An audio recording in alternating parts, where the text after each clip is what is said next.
can feel na makakalaya kayo sa isang sitwasyon na matagal nyo nang pinagpipray na makaalis kayo sa sitwasyong ito. So, maybe for some of you is nakalaya na sa mapang-abusong partner, abusadong partner, ano.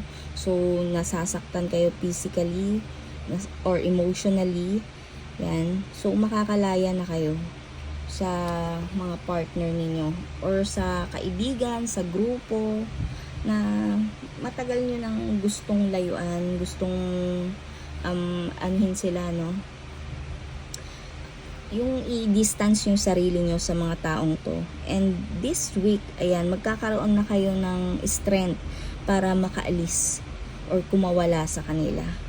So, there's a good blessing, no? May parating na magandang blessing sa inyo. Hindi lang yung pagbubuntis sa inyong